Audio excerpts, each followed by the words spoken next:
In the beginning was God. He's like an honorable elder with a grand yurt. He's like the great uncle we all wish for, powerful, respected, and always faithful. One day God created the mighty mountains, the warm sun, and fresh waters to showcase His glory. Then God made Adam and Eve, crowning them with great honor and glory. He said, "Have my authority, rule over my creation, bear my glory." They were God's children living in God's honorable village. Even with no clothes, Adam and Eve felt no shame. Then Satan appeared and said, "Get more glory, eat the fruit, and be equal to God." But the second they tasted the fruit, their honor vanished. They felt shame. God found them hiding. "You have been disloyal children, shaming yourselves and dishonoring me." What do we humans do with disgraceful things like dirt, pigs, and outhouses? We keep them far away to preserve our dignity. So likewise, God banished them. Adam was dejected. "I have no name, no glory, no family, and no honor. I have only shame." In the shameful village, Adam and Eve had children, who had children, who had us. Do you know what it means that we are descendants of Adam and Eve? Imagine if your mom was the village prostitute, or your dad defected during battle. You'd get their shame. We inherit shame, then our sin brings on more shame. So one day someone had an idea. Let's make our own honor. They created multiple groups or cultures.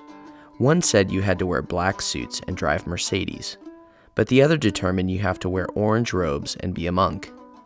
If you maintain the group's expectations, you got some honor and status. But this honor was temporary because it was made by humans. These group rules actually increased shame by excluding some people. Even when God selected one group to bless the other groups with honor, they boasted in their election and shunned others.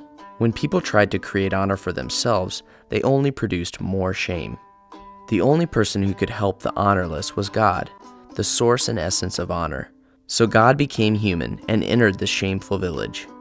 Could you ever imagine a big politician with a mansion going to live in a trash dump? That was Jesus. Jesus was amazing. One time a bleeding woman snuck up and touched him, and he wasn't defiled or shamed. She was purified and dignified by Jesus. He loved and accepted everyone, regardless of their shame. Jesus spoke of a great feast, where the disgraced and dismissed were honored guests. Following Jesus, not the cultural rules, makes people acceptable and worthy. But the people living for earthly honor were threatened by this. So Jesus was arrested, mocked, whipped, spat on, and nailed upon a cross. He was covered in shame publicly. Why? Why would one perfectly honorable person be so shamed? The shame Jesus bore was not his own. He bore our shame. And then Jesus fully defeated that shame. He rose from death to glory. Jesus crossed back to God's village and got a great name and place of honor. Jesus' resurrection from the dead built a new bridge from death to life, from earth to heaven, from shame to honor. Finally, people could get what they always wanted, true and eternal honor from God. But not everyone followed Jesus to God's village. Some were content with the false honor they accumulated. A few thought their shame too great even for God, and others feared what relatives might think. But some trusted that Jesus took their shame and followed him.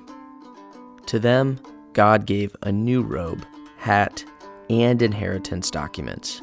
Humans were back in God's village. They lived honorably ever after.